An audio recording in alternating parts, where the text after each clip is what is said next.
So I'm Leslie. And I'm Amy. And our presentation is on read, pair, share. So can anyone give me a definition for read, pair, share? And if you guys need to open your books to page 192 to review what read, pair, share is, you can do so for a minute before you decide what you want to share.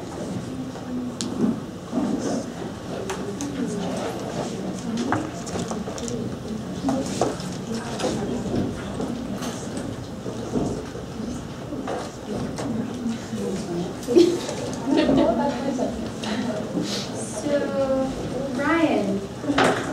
Oh, sorry, your turn is so big. Bring it on. Can you give us a definition of read, pair, share in your own words?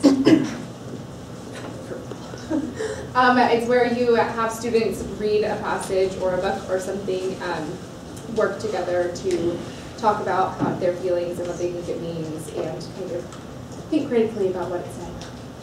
Definitely. Perfect. So to go a little bit more in depth in that, definition of read, pair, share. Students read independently, they pair up with a partner, and then they talk together on the answers they came up with and then share with the class.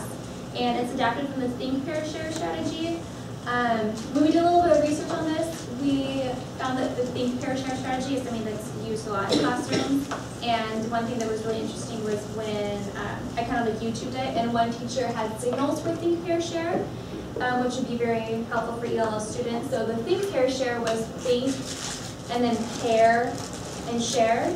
And so that's what she would kind of show her students when they're ready to move on. She would think for a little bit, and then they would think, and then she'd say, okay, pair up, they'd find a partner. And so you can do this kind of similar strategy with read, pair, share, you know, read, and then pair, and share. So for our presentation, we kind of divided our learning objectives into student learning objectives versus teacher learning objectives. So our learning objectives for students is that students will be able to answer the 5 W's to increase their comprehension when reading text. And just a note, we're going to review them really quickly, but before we teach this lesson in a classroom, we would have already gone in depth about the 5 W's, what they are, what they mean, and given students some practice. Our language objectives are students will be able to use the 5 W's to answer questions about a text, and use the 5 W's to share their thoughts about a text with a partner. So going into our teacher learning objectives, so what we have in mind for you is we would like teachers to be able to explain the read, pair, share strategy and employ the read, pair, share strategy. So, sometimes when we're giving our presentation, we'll be treating you as students, other times we'll be treating you as teachers, and we'll make those directions clear during our activities. All right. Okay, so first we're going to model the read, pair, share strategy for you, but before we're just going to review the 5 W's. Like you said, we would have already gone over it in the classroom, but we're just going to review it first. So who can tell me, what does anyone know the 5 W's are when reading a text? Kenzie? Who, what, when, where, what? Why? Why? Okay. Oh, sorry, why? When, where, what? So can I have a volunteer tell me what the who is? Adam, what's the who? Who's the story about, or who's the passage about? Okay, it's like a person. Person, period. Okay. And the what? Haley? What's happening, like the plot or the idea, I guess. Okay.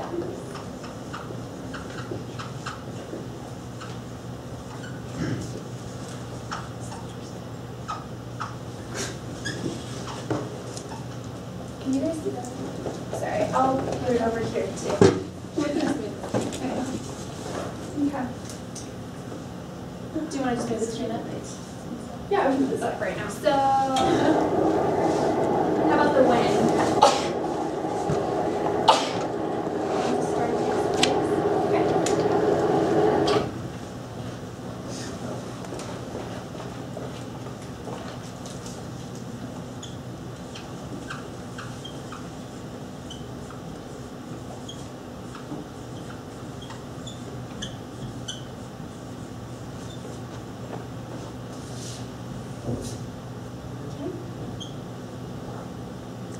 And the, what's next, the where? Mm-hmm.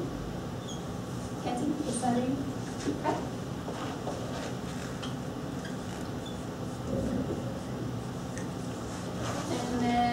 why.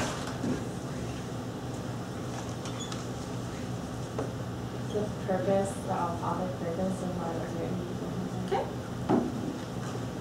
Sorry, these markers are kind of light.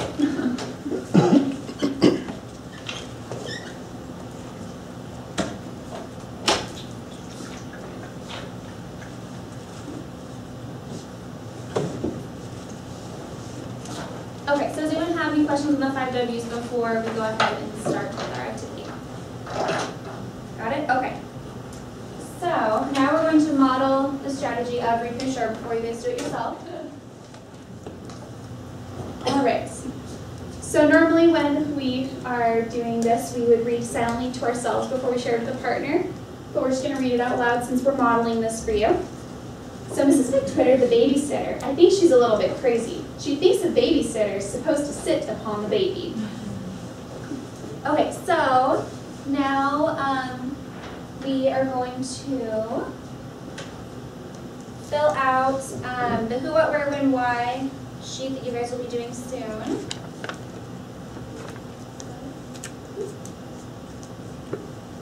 Can you guys see that all right in the back tables? Perfect. Okay, so who was the poem about? Okay. Babysitter, her name was Mrs. McTwitter.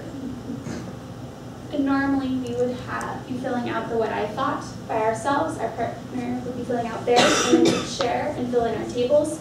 But again, we're just going through to make sure that we all kind of know what we're supposed to be putting in each column. Okay.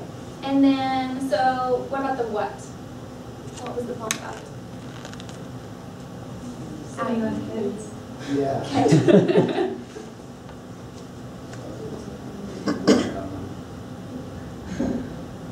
Okay.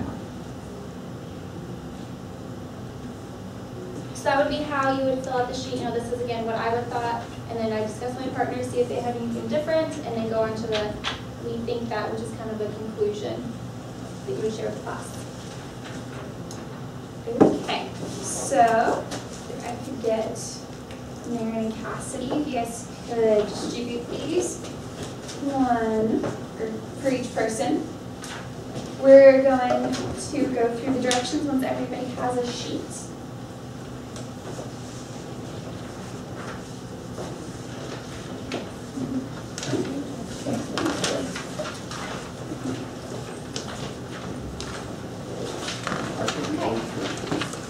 So when you get these sheets, we're going to have you read through the poem by yourself silently and just highlight any words you don't know.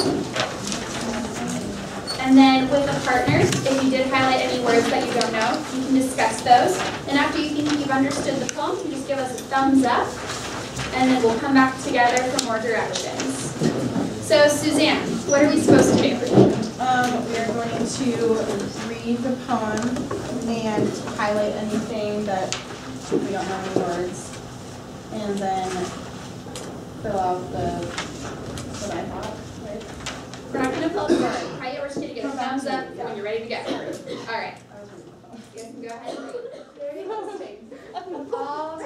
So we're going to go ahead and move into exit slips. And we'll actually go ahead and Megan, if you would collect all the different tables and worksheets, we're going to be using those as a summative assessment. And then let's have Adam, would you give one to each person? You're welcome. Okay, so as you can see, now that everyone has their exit slip, there's two sides to it. There's a student side. The directions are write the learning target for today's lesson in your own words below using an I can statement. This would be something that kind of we would already have set in our classroom, something kind of regular, so students would understand that I can, and then finishing the sentence to determine what they were supposed to be learning for that lesson. And then the other side is the teacher side. And we're going to write the pros of read, pair, share and the cons of read, pair, share. So, Mary, what are we supposed to do?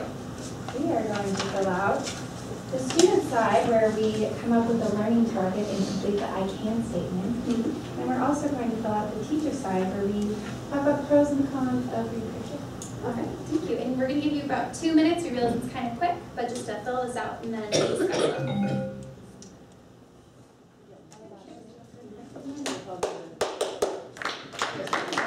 All right, so hopefully all the groups had a chance to share what they thought were the pros and cons and what they thought our learning target was today. It sounded like you all had some really good conversation when we were walking around. So we just wanted to share this with you. Okay, perfect. Because research says, like as shown in our 50 Strategies for Teaching English Language Learners book, that this really gives students a chance to develop language skills. They're working with partners. It creates a supportive and cooperative environment because you're working together to fill something out. And it also helps them obtain a deeper understanding of the reading material, because sometimes when you're reading a really big block of text, you get kind of lost, whereas this breaks it apart into different questions and makes it more accessible. And the social element definitely offers a better opportunity for students to engage better with that type of activity. So in conclusion, we just thought this was a really beneficial strategy for ELL students as well as all students in the classroom. Does anyone have any questions about the strategy?